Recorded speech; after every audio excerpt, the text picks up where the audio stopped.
Hello friends, क्या आप में से कोई आर्मी में जाने की तैयारी कर रहा है या किसी और तरह की फोर्स में जाने की तैयारी कर रहा है?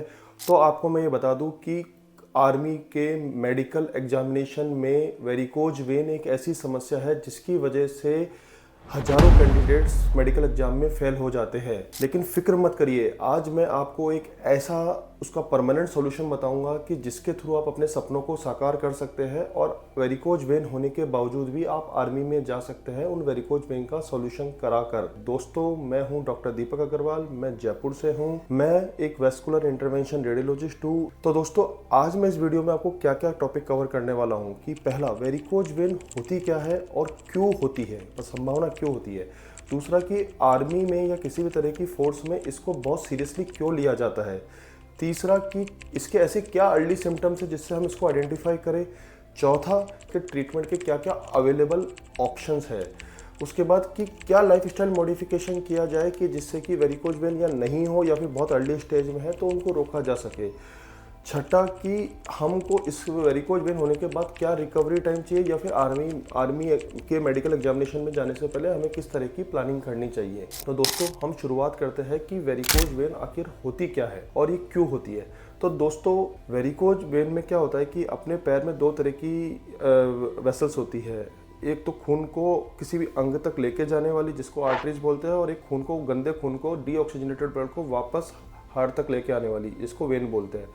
तो जब हमारा किसी भी कारणों से जब हमारे वेन्स में क्या वॉल्व होते हैं, और ये वॉल्व का काम होता है कि यूनिडायरेक्शनल काम करना, यानी कि ये ब्लड को ऊपर फेंकते हैं और ऊपर फेंकने के बाद ये वॉल्व बंद हो जाते हैं। तो बेसिकली क्या, ये यूनिडायरेक्शनल वॉल्व्स होते हैं।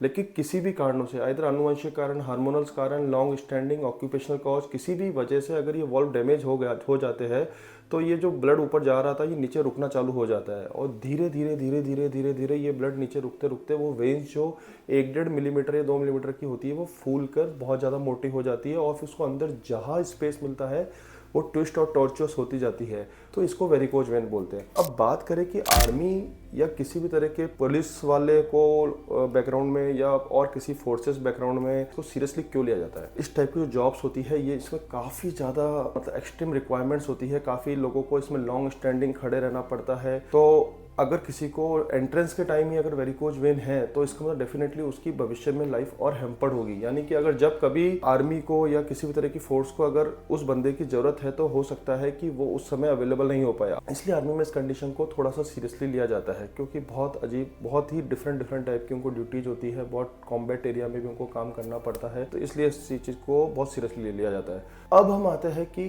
क्या ऐसे साइन या सिम्टम्स है जिसके थ्रू हम वेरिकोज वेन को अर्ली आइडेंटिफाई कर सकते हैं। कि मोस्टली पेशेंट्स में क्या होता है, मोस्टली पेशेंट में या तो आपको ब्लूइश कलर की पैर में कुछ वेन्स दिखेगी, कभी कभी तो वो धागेनुमा दिखती है, कभी कभी धीरे धीरे और अगली स्टेज में वो और फूल जाती है और मोटी बाहर बिल्कुल उभर के आ जाती है, वैसे वेन दिख सकती है। आपके पैरों में थोड़ा ब्लैकनिंग, कालापन आ सकता है एंकल के आसपास वाले एरिया में या फुट वाले एरिया में। आपको ये तो बहुत लेट का बताऊंगा कि अल्सर, घाव हो सकता है टखने के आसपास, एंकल के आसपास की उसमें घाव हो गया बाई चांस। तो ये तो बहुत लेट स्टेज है। इस लेट स्टेज में तो फिर आप शायद आर्मी में जा भी नहीं पाएंगे। सिम्टम्स क्या क्या आ सकते हैं कि पैर में अगर आपको भारीपन चल रहा है, आपके हैवीनेस रहती है पैरों में, आपके पैरों में ईचिंग होती है, आपके पैरों में दर्द होता है, आपको लॉन्ग स्टैंडिंग खड़े रहने पे पेन होता है, तो ये माइट भी कि वेरिकोज वेन आपकी बाहर उभर के नहीं भी आ रही है, लेकिन वो अंदर ही अंदर कुछ ना कुछ तो आपके क्रोनिक वीनस इनसफिशिएंसी या वेरिकोज वेन डेवलपमेंट का प्रोग्राम चल रहा है। अब हम डिस्कस करेंगे कि अवेलेबल ट्रीटमेंट ऑप्शंस पे। अगर आपको ऑब्वियस वेरिकोज वेन्स है, यानी कि अच्छी खासी आपको वेरिकोज वेन है, तो इसमें ट्रीटमेंट ऑप्शन अवेलेबल है कि आप इसमें एब्लेशन, यानी कि either microwave ablation, laser ablation या रेडियो फ्रिक्वेंसी अब्लेशन करा सकते हो। इसमें क्या होता है कि हम बिना चीराफाड़ी के एंकल या नी के आसपास से हम उस वेन में एंटर होते हैं एक सुई के थ्रू, और हम कुछ वेव अंदर जनरेट करते हैं। जो इसका फाइबर होता है, लेजर वाला एक इंस्ट्रूमेंट होता है, उसे वेव देते हैं जिससे कि उस वेन को बंद कर देते हैं। किसी तरह की कोई चीराफाड़ी नहीं है, किसी तरह की कोई काटापीटी नहीं है। आप आओ, आके करा के चले जाओ, कोई स्कार मार्क नहीं है। दूसरा होता है ग्लू या वीनासिल काइंड ऑफ प्रोसीजर। इसमें एक गोंद के टाइप का पदार्थ होता है जो वेन में हम डालते हैं और वेन को बंद करते हुए आ जाते हैं।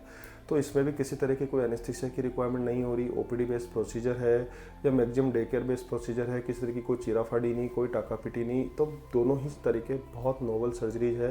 काफ़ी लोगों को जो जिनमें बहुत ज़्यादा वेरिकोज में नहीं होती है, उसमें हम जनरली हम स्क्लेरोथेरेपी करते हैं, यानी कि उसमें हम पतली सी सुई के थ्रू उस वेन में कुछ स्क्लेरोसेन यानी कुछ दवाई डाल देते हैं जिससे कि उस वेन को बंद कर दिया जाता है। तो स्क्लेरोथेरेपी कर देते हैं। दोस्तों अब मैं डिस्कस करूंगा कि क्या तरीके हैं जिससे कि इनको प्रिवेंट किया जा सके या फिर जिनको है वो इसको आगे बढ़ने से रोक सके। दोस्तों life style modification is the key.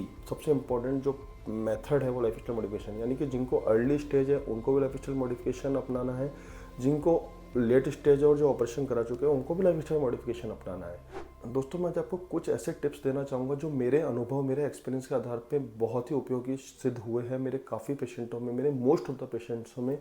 पहला है, आपको रेगुलर एक्सरसाइज करनी चाहिए। रेगुलर एक्सरसाइज से अपना ब्लड सर्कुलेशन मेंटेन रहता है, अपने पॉजिटिव हार्मोन्स रिलीज होते हैं और अपना वेरिकोज वेन के प्रोग्रेशन को वो कंट्रोल करता है और आपके जो सिम्टम्स है उसमें भी इफेक्टिव रहता है।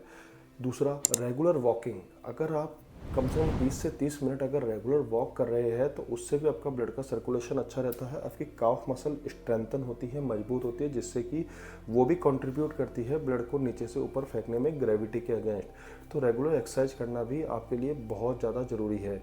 तीसरा, आप योगा को भी अपनी लाइफ का पार्ट बना सकते हो। योगा पे मैं एक डेडिकेटेड वीडियो बना चुका हूँ जो कि वेरिकोज वेन में कौन कौन से योगा काम के हैं, आप उसको भी देख सकते हैं और उसके आधार पे आप योगा को भी अपनी लाइफ का पार्ट बना सकते हैं। कि जो बंदे आर्मी में जाना चाह रहे हैं और आर्मी की मेडिकल एग्जामिनेशन की प्रिपरेशन कर रहे हैं और जिनको पता है कि हमें पॉइंट्स मिल सकता है, तो उनको क्या करना है, तो उनको कम से कम 3 से 4 महीने पहले ही इसकी तैयारी शुरू कर देनी है। ऐसा नहीं है कि 5 दिन बाद मेडिकल एग्जामिनेशन है और आप डॉक्टर के पास जा रहे हैं। कोशिश करिए आप 3-4 महीने पहले जाइए, ताकि अगर स्क्लेरोथेरेपी भी करनी है तो हम स्क्लेरोथेरेपी के भी ज़रूरत पड़ने पे सेकंड और थर्ड सेशन भी कर सकें अगर ज़रूरत पड़े तो। नहीं ज़रूरत पड़े तो बढ़िया है। तो और आपको फॉलोअप का प्रॉपर टाइम मिल जाए तो आपको 3-4 महीने पहले ही इसकी तैयारी शुरू कर देनी चाहिए। पहले भी मैं varicose vein, varicocele, uterine fibroids and बहुत सारे ऐसे वीडियो बना चुका हूँ जो आपको काफ़ी मदद कर सकते हैं। तो चैनल को सब्सक्राइब करिए और ताकि आपके पास अगले लेटेस्ट वीडियो की अपडेट आती रहे। कुछ लाइव केसेस भी मैं दिखा चुका हूँ, आगे भी कंटिन्यू दिखाऊंगा। तो दोस्तों इस चैनल से जुड़े रहिए। नमस्कार, जय हिंद।